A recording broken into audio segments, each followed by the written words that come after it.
you. Thanks to Marcus, who is the editor of what we think of as the Newsweek of Washington, D.C. So thank you. Very, very generous. I have two quick observations.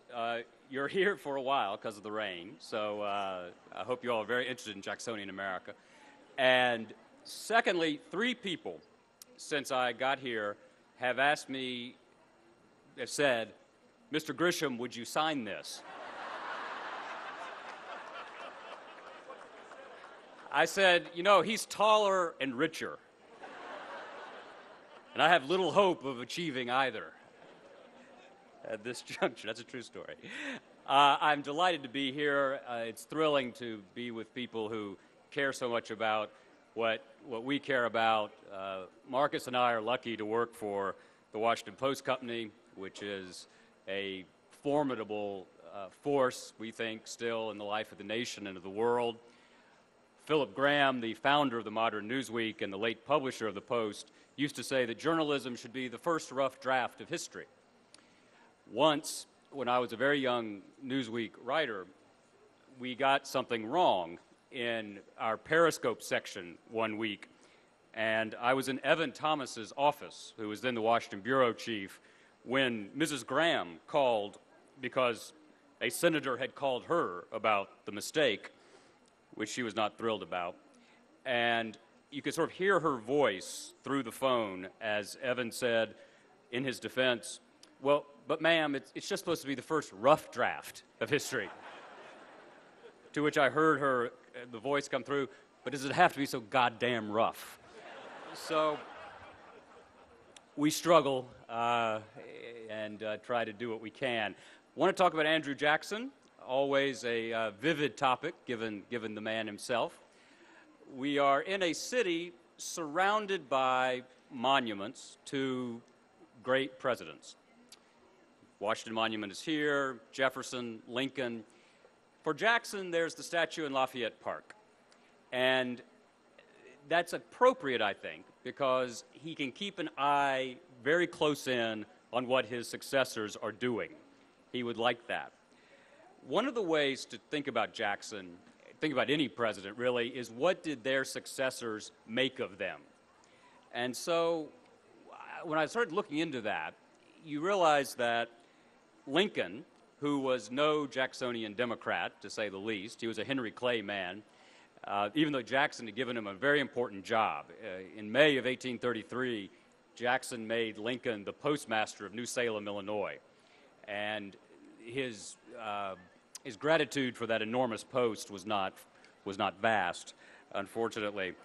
But when Lincoln came in January of 1861 to write his first inaugural, he sent for Jackson. He called for 4 documents. Lincoln had adjourned to the second floor of his brother-in-law's store in Springfield. He asked for a copy of the Constitution, a copy of Webster's second reply to Hayne, the Clay speech on the Compromise of 1850, and Andrew Jackson's nullification proclamation of the 10th of December, 1832. Now, when you hear a nullification proclamation, I want you to try to control your blood pressure, because it's pretty glamorous to talk about. It is a hugely important document with the unfortunate title of the Nullification Proclamation. But it is where Jackson made a thunderous case for union against states' rights, against nullification, against John C. Calhoun. Jackson said his only 2 regrets in public life were that he had not shot Calhoun and hung Clay. So some things never change. The critical thing about that crisis was we were a young union. We had not had the decade upon decade upon decade to form what Lincoln would call the mystic chords of memory. And Jackson was an interesting champion of union, given that he was basically, in his own phrase, a Jeffersonian Republican of the old school. What was it about him that made him such a champion of the idea of union despite everything else? I think it had to do with how he was born and how he was raised. Jackson was orphaned at 14. He never knew his daddy. His father had died before he was born. His mother and his brothers died in the Revolution. He thought of America as one great family. That was his phrase.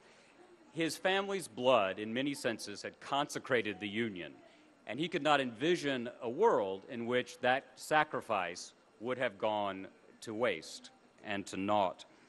I want to talk for a second about his father, because presidents of the United States, interestingly, tend to either have a very strong father in the picture or no father at all.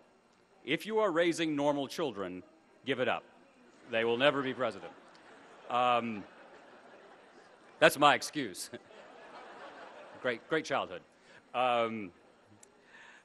If you run through the history of it, you think about it, strong father, Adams, Roosevelt,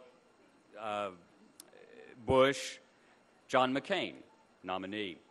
If you think about no father at all, Ford, Clinton, Obama.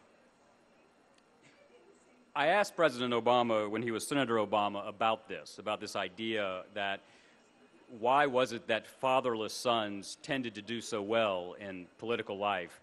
And he said that he had always thought that men were always trying to either live up to their father's expectations or make up for their father's mistakes. And he had tried to do both in his life. I think that's true of Jackson. He was a dependent from a very early age. He had to be raised by relatives, by kith and kin, who weren't all that thrilled to have another mouth to feed and another person to raise. Andrew Jackson was what we would call in a later era a troubled teen.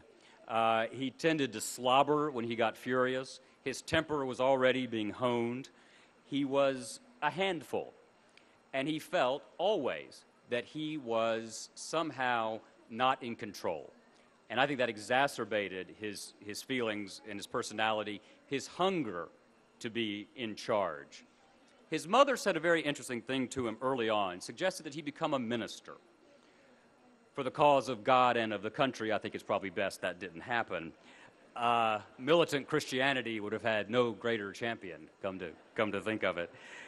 But the critical thing was, I think that put a seed in his mind that he could be the person who was in charge, the person in control, the person ordained. Ordained means he who sets things apart. He says this is important, and it's important because I'm saying so. He grew up driven by an ambition to be the central figure, to have authority among men, to shape the world, bend the world as he saw fit. And I'm convinced that as he grew older, the Union replaced the immediate family. He, in his mind, was the head of that family. And that was one of the major psychological reasons that he was such a ferocious champion of union. I want to read you one paragraph from the nullification speech that, when you think that it was written in 1832, written so rapidly, Jackson was using the pen, the papers were falling off his desk, and what is now the Lincoln bedroom was his office. They were falling off the desk. He was writing so rapidly, and having the pages picked up and taken to Decatur House, where Edward Livingston was doing some editing, but it was coming out of his pen. This is what Jackson said to the people of South Carolina. A quick word about South Carolina.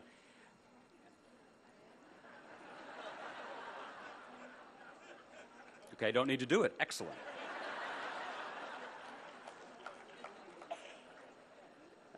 I'm a Tennessean. We think of South Carolina as Tennessee without the hardback books.